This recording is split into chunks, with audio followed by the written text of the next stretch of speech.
Um, I train many massage therapists who are working in some of these franchises, and it's a bit shocking to me to think that they're entering a room, they're not acclimating themselves to the environment, and they're not acclimating themselves to the person. So does that feel pretty shocking to anybody else in here? Okay, so we ate the red pill, my friends. We ate the red pill. There's no going back. This art is as valuable as psychiatry and surgery. There are people waking up this morning, please picture it, and within themselves they're going through a bit of a wrestling match. Should I go for surgery for my shoulder? Should I go for surgery for my hip? Or should I perhaps go to a dance class? And they're choosing all of these folk arts because what's very evident today is that mainstream medicine has gotten themselves in a lot of trouble. And so has pharmacology. So let's sing the glories of Thai herbalism and certainly of this art too. We ate the red pill, there's no going back. Okay, we have a very responsible job to do. Anybody else feeling that? Yeah? It's very responsible, almost overwhelming, certainly terrifying sometimes, but we have colleagues that we can go to. We have a community to share and let go of some of this responsibility. Okay, guys, very quickly, I'll just take a little bit of your time here. They're not in any particular order, but this is called Y Crew. And before you touch somebody, even during the session, you can subject yourself to this also. The first one is acknowledge your lineage. Remember your teachers with reverence. Does anybody feel the importance of that one, remembering your teachers? Okay, maybe I'm included in that, I don't know. Suryan, okay. Remember your teachers with reverence. You have a pedigree of positive influences and people, and you want to spend a few moments and you want to remember that pedigree, that lineage. Okay, the second one is Vastu. It means to create a sacred space. Obviously, Suryan has created an amazing space here, my friends.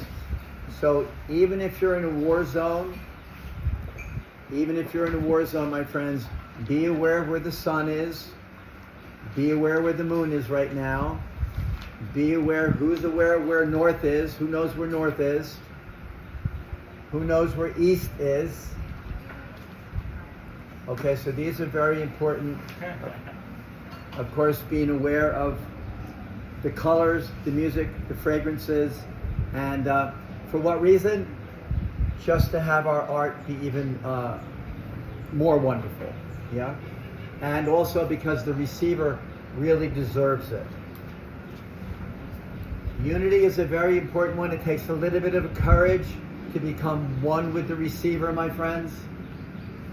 And but you need to do that if you want to be and not do. Many massage therapists are really keeping themselves separated from the person. Oh, I only work on women. Oh, I only work on children. I only work on animals. I only work on athletes. I only work on hospice. We don't want that, my friends. We want to work on whoever comes through the door. Anybody agree with that? You have the courage to do that, my friends? Yes. Yeah. So unity is a very important one. What I do is I remove some labels. I even remove male and female sometimes because the soul is neither male nor female. Can you guys feel that? Okay, this life male, this life female, next life male, next life female. Okay, so you can remove that. You can remove old and young, just as an example, because the soul is neither old nor young. Is that true, my friends? Yes. We're eternal, whatever that means. No beginning, no end. There's a meditation for you.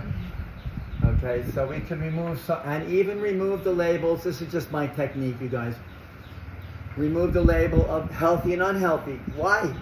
Because one smile, one glance upon a person, you can change the direction of how they're feeling.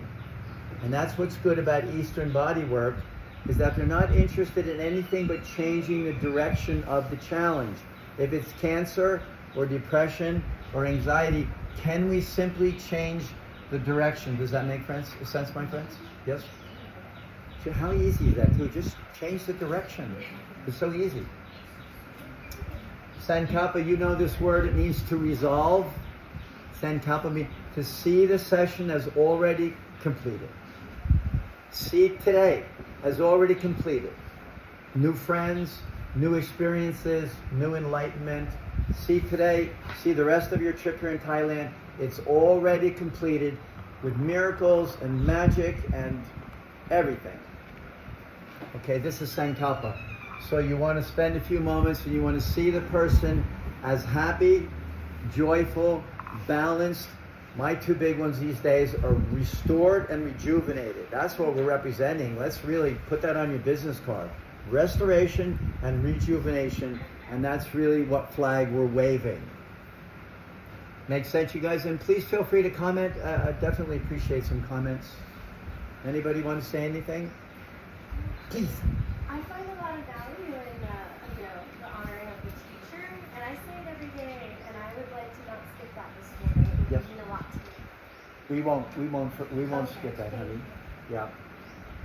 And the prayer that I did is also that. For sure. See, Jivaku Kumar. But the history on the past, I know this is something he likes to do. So Yes, I of just course. want to honor that. And that's part of the Thai tradition, and we definitely will do it. I just didn't want to skip that today. Jivaku Kumara was here 2,500 years ago. He was Buddha's physician, and he was Buddha's friend. How wonderful is that? We're in his lineage. Okay. But previous to Jivaku Kumara, there was, and I'm sure Jivaku Kumara was aware of Dhanvantari, and he was aware of Vaishnaja, Amataus, and Shnisha, and Tara. These are the four healing goddesses of Tibet. This symbol here, my friend, this tapestry, that's Tibetan. That's Tibetan Buddhist.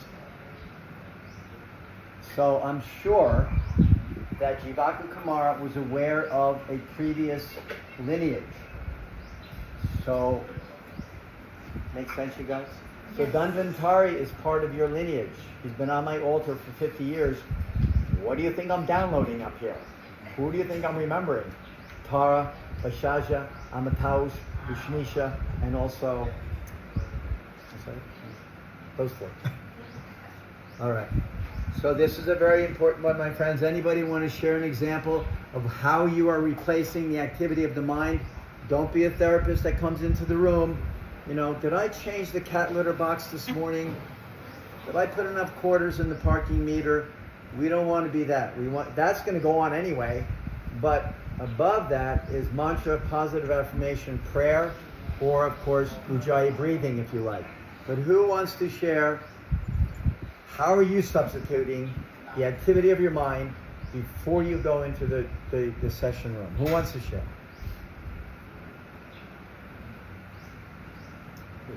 I try to clear my mind, and this would be after the consultation. So I already did the consultation, so I found out, I got to know the person, and then especially if it's a new client, I got to know the person, and figure out what kind of issues they're having, or why they're here to see me, if it's just for relaxation or mental or health for the body.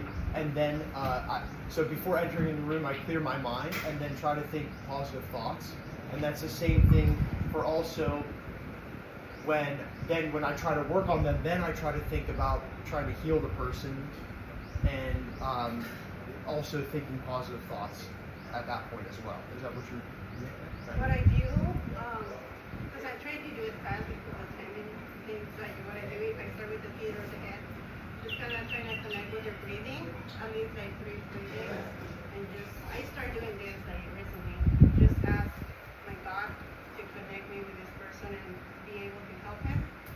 So if you're breathing, and that's it, just to connect with the timing for one session, so I can disconnect from my outside.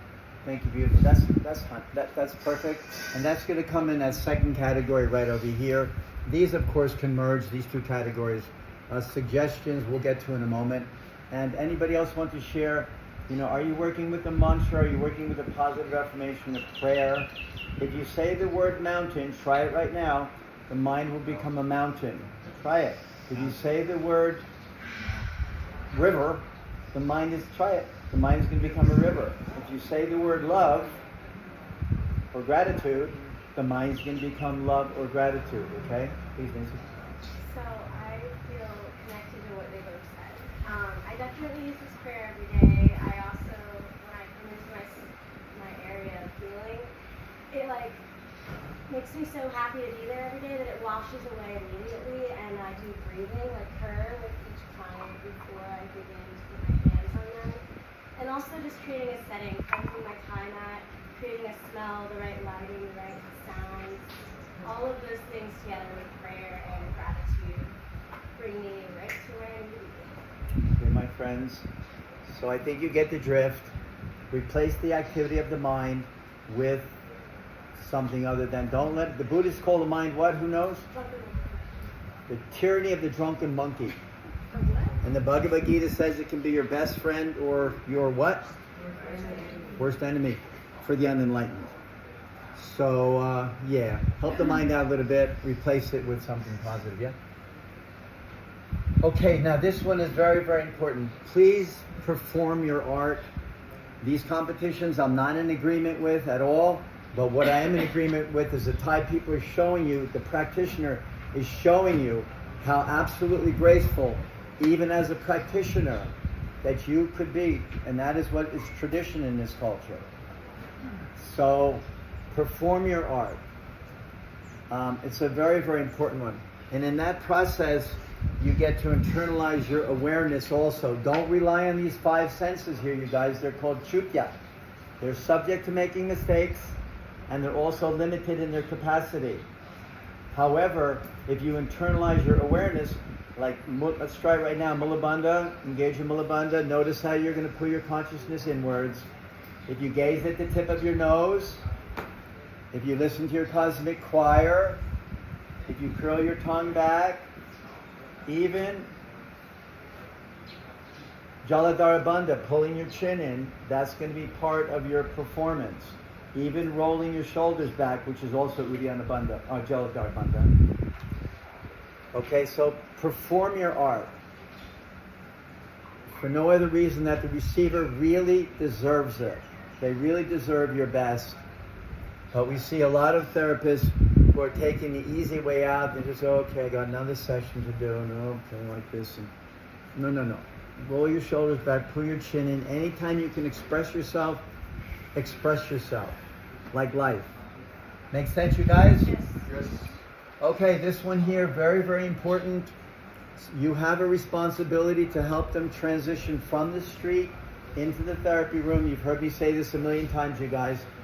Otherwise, they have brought the street with them, and there you are giving your absolute best session, and you look over at them and you look in their eyes and you realize they haven't been present during the whole session. How frustrating is that?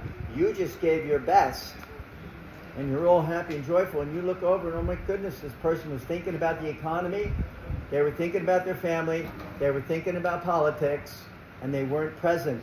We have a responsibility to bring them into the room, and they would also, you can suggest to them Sankalpa, to see the session is already finished. If it's a local issue, have them see their shoulder, their hip, their lower back, bring in the miracles. Let them see it as miraculously healed. Why not? Can everybody hear me all right, you guys? Yes. My hearing in 1 year, about 6 months ago, just 50% just disappeared. Welcome to getting a little bit older. I said a little bit older. They also need to sanctify their inner voice. It's a bit of a conversation. Should they be engaging their Mula Bandha on the massage table? I know with men, if you're going in for a Tantra session, you better be working with your Mula Bandha to keep the lingam. I don't know about for women, but for men, they're going to need to work on the table. But others are really lazy on the table and they don't want to do anything. But when I'm on the massage table or massage futon, I'm working with my Mula Bandha and like that. Anybody want to comment on that? Comment? I want to share something. Yes, please. So for me, I teach my clients expansive breathing and to feel. And so by default, whenever you're feeling, you're in your heart. And that's really healing, is being in your heart. And so we breathe together, and I love what Suryan's been reminding us, the breath. So the more we are in that mental, it brings us into theta. So spontaneous things happen. Everything just, we're not working when you're saying being. I feel being is feeling, being present. To feel, not just try to be present, but feel how are your lungs expanding, how's your abdomen, how's your pelvic floor expanding. So it's not about contracting, it's about and letting everything flow. I believe the next wave is there are therapists who are afraid to even move their leg a little bit, or even move their arm. Is everything okay? I think the next wave is really bring conscientious breathing into this session. Conscientious breathing for the practitioner and dramatic conscientious breathing. If you really want to get your bang for the dollar, bring in breathing for yourself and for the receiver. And if they want to get lazy and not do the breathing, that's up to them. But you can, and that's going to be the new wave. But right now we're all kind of going in with our drunken monkeys and all that. But I really think that that's the next wave. Conscientious breathing.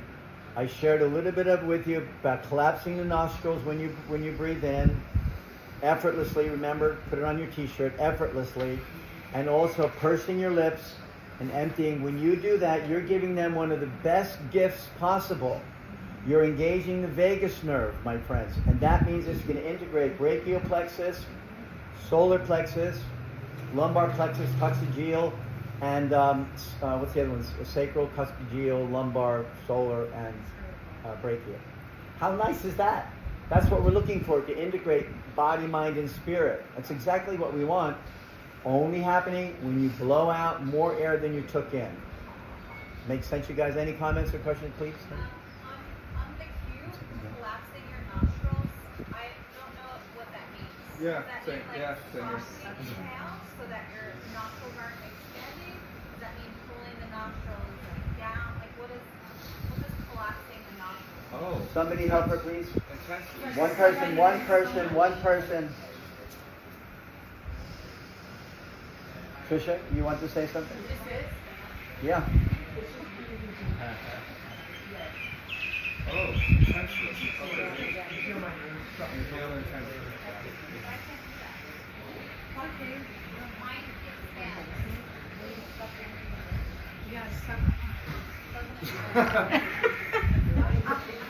Yeah, that needs to be your way of life. Suck it in.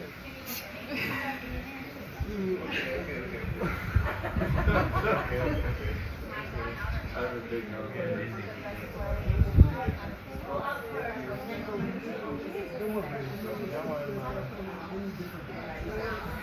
Katie, everybody just do one. Just one. Like that. Okay, and then you extend it. And then on the exhale, just imagine there's a candle flame an arm's distance away, and you're going to blow out that candle flame.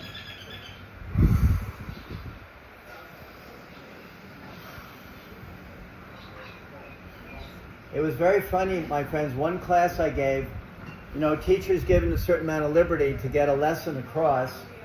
So I said, oh, my friends, did you know that during Woodstock, the event at Woodstock, there was a loud voice in the sky. And the voice said, make breathing conscious. And one of the students went, Mukti, was there really a loud voice in the sky? No, there wasn't. Or maybe there was. But we're being asked to make breathing conscious because it's been in a very unconscious realm, has it not, you guys? For how long? Maybe millennia, lifetimes. It's been unconscious. Now we're being asked, relax your solar plexus. I've been watching you guys breathe. Many of you are only breathing down to here. Okay? You're not even oxygenating 9/10 of the blood in your lungs. So the focus won't be there for you. Getting things accomplished won't be there for you. You have to lower it so you bring the air all the way down to here so that the blood gets oxygenated. And on my t-shirt, my friends, it says, the culprit for disease in our society is what? Shallow breathing.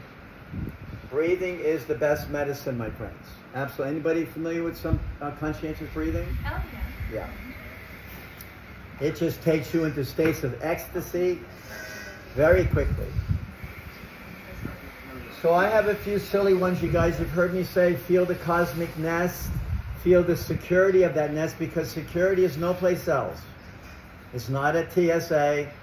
It's not with the military here. Where is security, my friends? Right there, right now. Yeah, makes sense?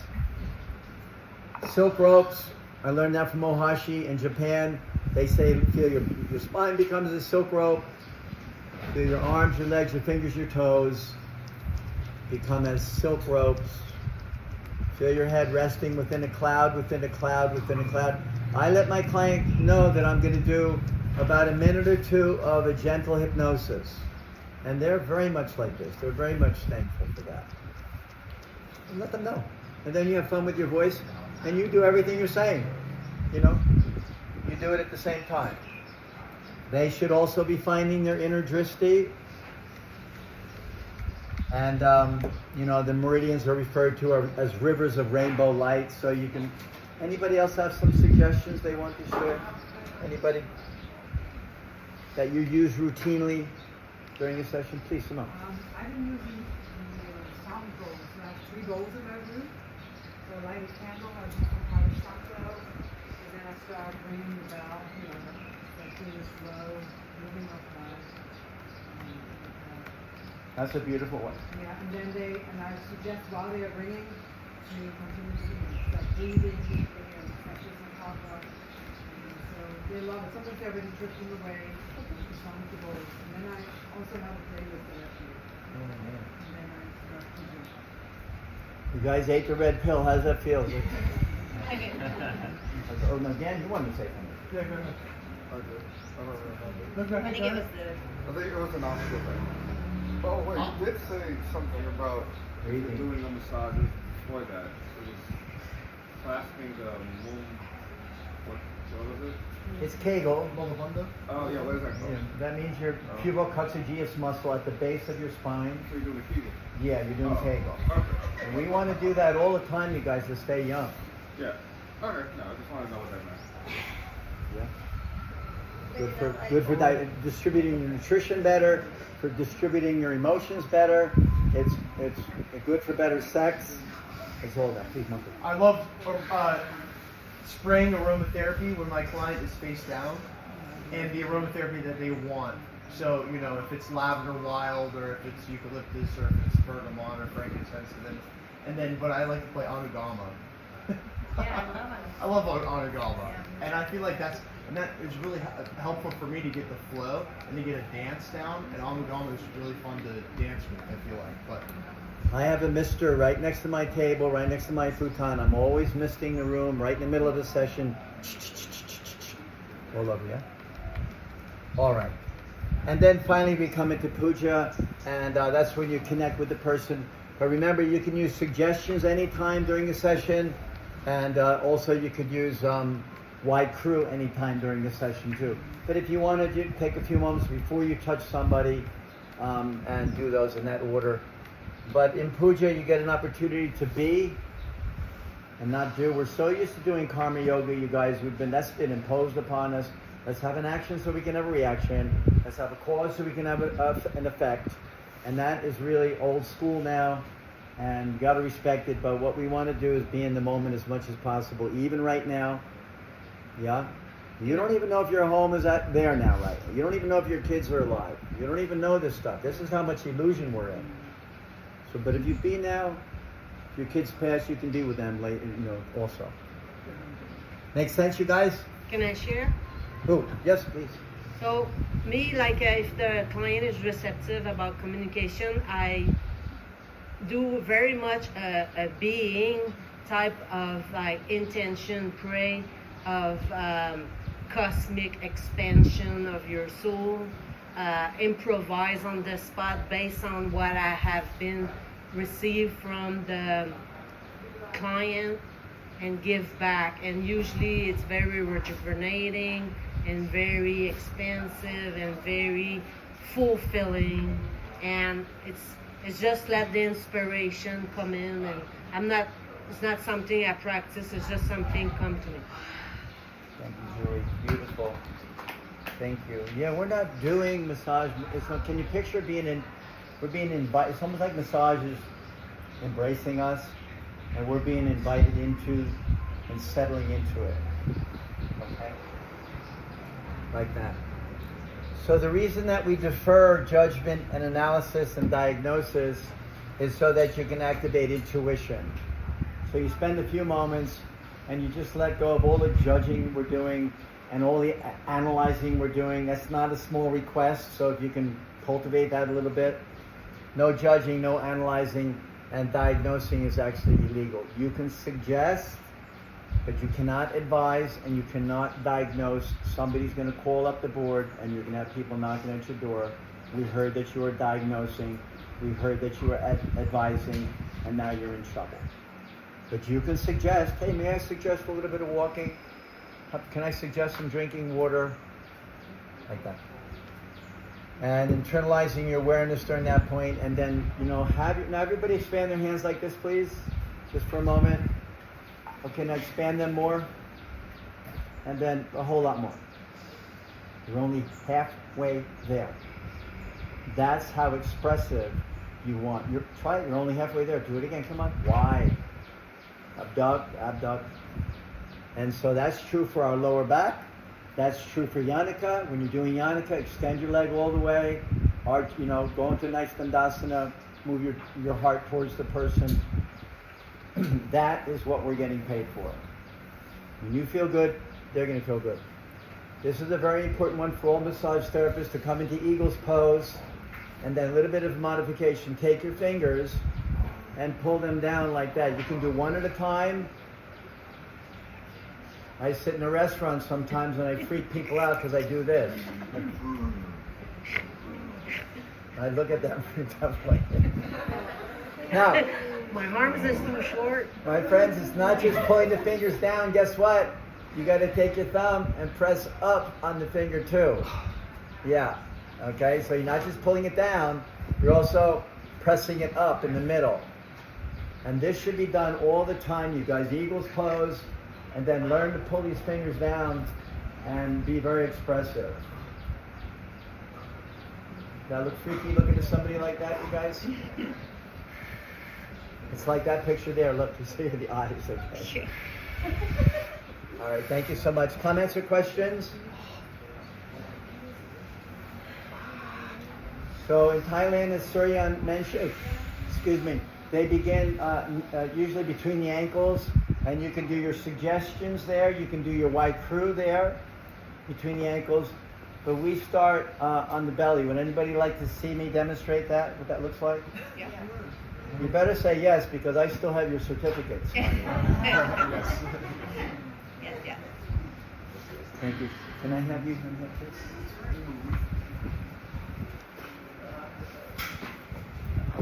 I'll just take 5 more minutes of your time, and then Suryan can do Jivaka. So with a woman, my friends, you would go to her left-hand side, and with a man, you would go to the right-hand side. And enjoy your puja. You want to come back to puja maybe 2 or 3 times during a session. Have it be an old friend of yours. Whenever in doubt, come on back to puja. Okay, where you're connecting with a person like that. I'm going to be on the right-hand side only because you guys are over there, yeah? You don't have to be upset with that. What are you going to do when a lady boy lies down on your futon? You're going to go to the left side or right side? Right side. Come on. Huh? Right side. Not whatever feels right. You want to go to the left-hand side for a lady boy. Okay, you guys, take advantage of leaning against the person. Will that require some courage?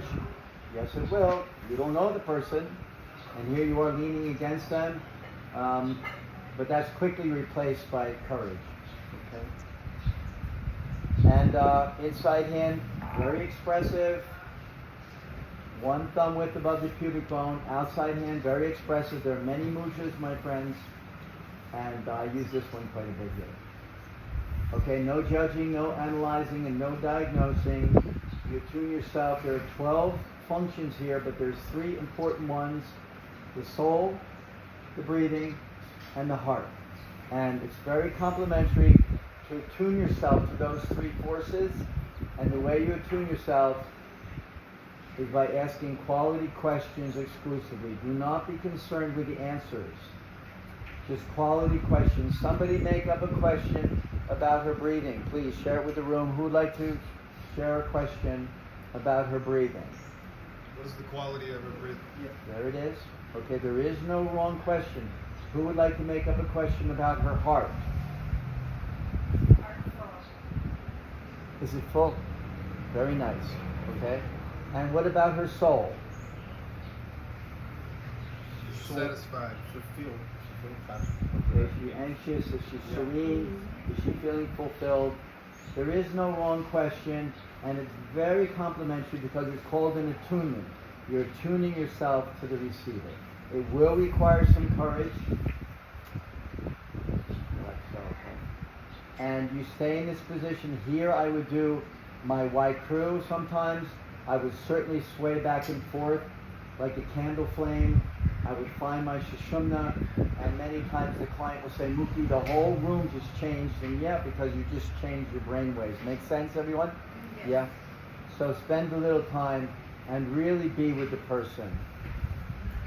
And it's a very responsible position, my friends. Like, I'm going to show you my flow today. If I get the message to go to her upper body, I will go to her upper body. If I get the message to go down here, but that's only going to happen if you inquire within about where to go. Okay? Instead of assuming, you want to leave it open, inquire, and then you'll be directed. And later on the client will say, how did you know to go to my hip? How did you know to go to my shoulder? And because you came from an empty computer. Make sense, you guys? Yes. Comments or questions? And this is where you would shuffle backwards, you would slide your hand up, and you would invite them to do some deep breathing. You focus here, and then sometimes you put your palm here also, and you just have them. It's a very complimentary thing to do. You would suggest collapsing your nostrils. You would suggest expelling all your air so she can engage her vagus nerve like that. Yeah, guys? Okay. Thank you. Thank you. Mukti, one more question. What's Yeah, the please. difference between white crew and puja? Was it? The difference between white crew and puja? Not much. I think it, yeah. Puja done at the moment, white crew's done beforehand, or is it I think they're almost the same. the same? They're almost the same. Everybody hear that, you guys? I'm just categorizing. I'm a bit of a nutcase. I went to Valley Forge Junior Military College. That's what kind of nutcase I am. So I like to categorize and help people understand like that. But good question, Brian. Yeah. White crew and puja are very much the same. Okay, guys? So lots of love.